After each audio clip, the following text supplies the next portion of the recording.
जी दादा। ऐश्वर्या जी, आज मुझे कुछ समझ नहीं आ रहा है कि आज आपने क्या खाया है।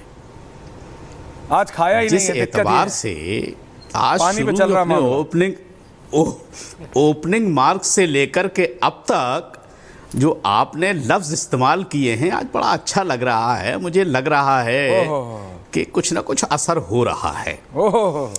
अब जहाँ तक सवाल आता है कि नाम बदलने का या जो भी कुछ हो, मैं समझता हूँ कि नाम बदलने की ज़रूरत नहीं है। जो नाम आपका है उस नाम से आप अपनी दुकान चलाइए। रोज़ी का मालिक अल्लाह है, वो दाना देगा और वो पेट भरने के लिए रोज़ी रोटी का इंतज़ाम करता है। किसी के साथ ये नाम बदल करके ये नाम बदलना, ये करना, ढाबे का नाम क्या रखना, जो है वो करना चाहिए। दूसरी चीज़, एक बात मैं और क्लियर कर दूं कि जो हमारे कावड़ भाइयों को जिन लोगों ने आतंकवादी कहा, ये जुमला एकदम गलत है। किसी भी आदमी को, आप सब आदमी को एक तराजू में नहीं तोल सकते। आपको उनको आतंकवादी नहीं कहना चाहिए। वो धार्मिक आस्था से वो अपने भगवान की पूजा कर रहे हैं, जो भी कर रहे हैं, लेकिन आप ऐसा नहीं कि साहब सबको एक तराजू में तोल दें। लेकिन आप ये देखिए कि क्या कावड़ यात्रा जब से योगी जी मुख्यमंत्री बने तब से निकल रही है या एक ज़माने से निकलते चली आ रही है? आज तक कभी इस पर विवाद नहीं हुआ। जब से योगी जी आए हैं जब से क्यों विवाद हो रहा है? अखिलेश जी की सरकार में नहीं हुआ लोग था? अभी जागे हैं। नेताजी की सरकार में नहीं हुआ था। एक मिनट अंसार जी, आप मेरे से सीनियर हैं, आपको पता है। सुन लीजिए जी, मैं सुन रहा हूं, बताएं आप। मैं वहीं आ रहा हूं, सुन तो लीजिए। मैं ये कहता हूं कि जिसकी भी आस्था है, अभी आपने अपने ओपनिंग मार्ग में एक बहुत बड़ी बात कही है कि क्या ऐसे लोगों का संरक्षण कौन कर रहा है जो बांटने की कोशिश कर रहे हैं। आपने उस बात का जिक्र नहीं किया कि मस्जिद के सामने एक भीड़ इकट्ठी होकर के नारा लगा दे और मुसलमानों को उकसाने की कोशिश करे। क्या वो बांटने भारत वाली माता बात की नहीं जय हो रही? उकसाना होता है? उनका संरक्षण करने वाली बात नहीं हो रही है। आप मस्जिद के सामने लगाएंगे, वो चल रहे थे, के सामने लगाएंगे। हिंदुस्तान में मंदिर और मस्जिद दोनों सड़कों पे हैं। मंदिर, मस्जिद, गुरुद्वारे, गिरजाघर सब सड़कों के किनारे ही हैं। आपने तो भारत माता की जय भड़काना कब से हो गया? ऐश्वर्या जी, आपने, हम पाकिस्तान में रहते हैं क्या? हम भारत में भारत माता की जय बोल रहा आनंद जी, भड़काना हो गया। This is amazing. आ गए। ओहो, अरे बताइए। सुन तो लीजिए, सुन तो लीजिए ऐश्वर्या जी, सुन तो लीजिए, सुनाइए। आप ये बताइए, हमारा मुहर्रम का भी जुलूस निकलता है, ईद मिलादुन नबी का भी जुलूस निकलता है। कि आपने देखा कि 50 मुसलमानों के लड़के किसी मंदिर के सामने खड़े होकर के और उल्टे सीधे नारे लगाएं या गलत गाना बजाएं? आप दिखा सकते हैं कोई एक वीडियो?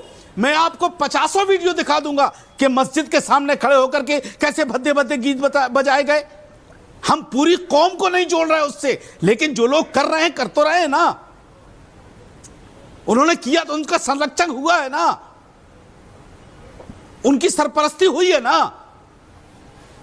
तो आप ये कैसे कह सकते हैं कि एक बांटने की कोशिश कौन कर रहा है? देखिए, मैं ये समझता हूं कि हमारे मुल्क का हिंदू बहुत भोला है और उसको धर्म के नाम पर ये सरकारें, बीजेपी की सरकार, आरएसएस के लोग बहका करके अपना फायदा देख रही हैं। आप ये बताइए कि अगर किसी को गोली लगती है, किसी हमारे हिंदू भाई को, तो गरीब मरता है ना, कोई नेता का बेटा मरता है क्या? वो जाता है क्या नारा लगाने के लिए? कौन जाता है? ये तो एसी में बैठ करके बात करते हैं। मरता कौन है? गरीब का आदमी। अभी इलाहाबाद में क्या हुआ, कौशाम्बी में?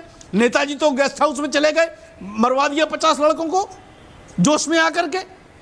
तो देखिए, आपको और हमारे देश के लोगों को इस चीज को समझना पड़ेगा कि आप अपने अक्ल से काम लीजिए, किसी नेता के बहकावे में मत आइए। ये देश सुरक्षित है और हमेशा से रहेगा और हमेशा रहेगा।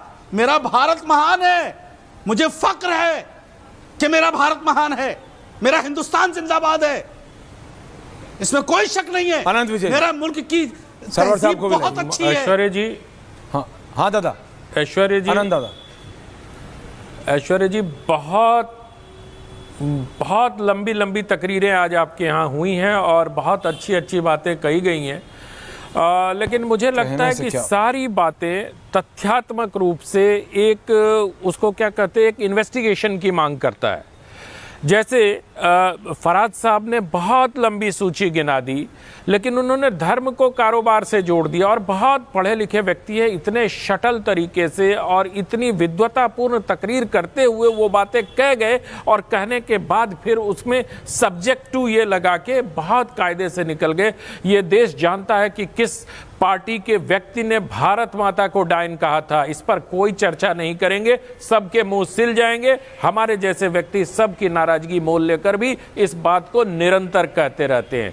दूसरी बात, अभी अंसार रजा साहब कह रहे थे कि मस्जिदों के सामने हिंदू भाई के 50 वीडियो दिखा सकते हैं। अरे अंसार रजा साहब, आप तो हमारे पुराने मित्र हैं सर, हम तो बहुत लंबे समय से एक दूसरे को जानते हैं। आप झारखंड जाके एक बार देख तो लीजिए मंदिरों के सामने क्या होता है। उन मोहल्लों में मतलब शुक्रवार की छुट्टी सरकारी स्कूल में कर दी जाती है जहां मुसलमानों की संख्या अधिक है, वहां स्कूलों में नमाज पढ़ाई जाती है। कैसी बातें कर रहे हैं, ये हर समुदाय में है। इसलिए जब आप सेलेक्टिव सेकुलरिज्म ने इस देश का जितना नुकसान पहुंचाया, उतना ही नुकसान ये सेलेक्टिव अपने अपने कौम को बात करने की, ऐश्वर्या की सारे लोगों ने तारीफ की, लेकिन तारीफ करने के बाद आप उसी रास्ते पर चले गए जिस तरफ ऐश्वर्या जी आज आपको नहीं ले जाना चाहते थे। आपने तमाम ऐसे उदाहरण गिनाए, तमाम ऐसे, क्या बात कर रहे हैं आप लोग। मुझे तो हंसी आ रही है। फराज साहब कह रहे हैं कि 1940 में जिस तरह मुस्लिम लीग, अरे फराज साहब, तो जिस तरह से जिन्ना को आज भारत में याद किया जा रहा है, इतिहास सबका हिसाब करता है। इतिहास अभी तक उनको भी नहीं बोला है जिन्होंने कार सेवकों पर गोलियां चलवाई थी। अगर आप एक ही समुदाय को लेकर निरंतर आपका दिल धड़कता रहेगा तो दूसरे समुदाय को उस समुदाय के प्रति आप कहीं ना कहीं सामने खड़ा कर ही देंगे। आप चाहे अनचाहे, राजनीति में कुछ नहीं होता है, सब कुछ फिक्स होता है। कोई भी चीज ऐसा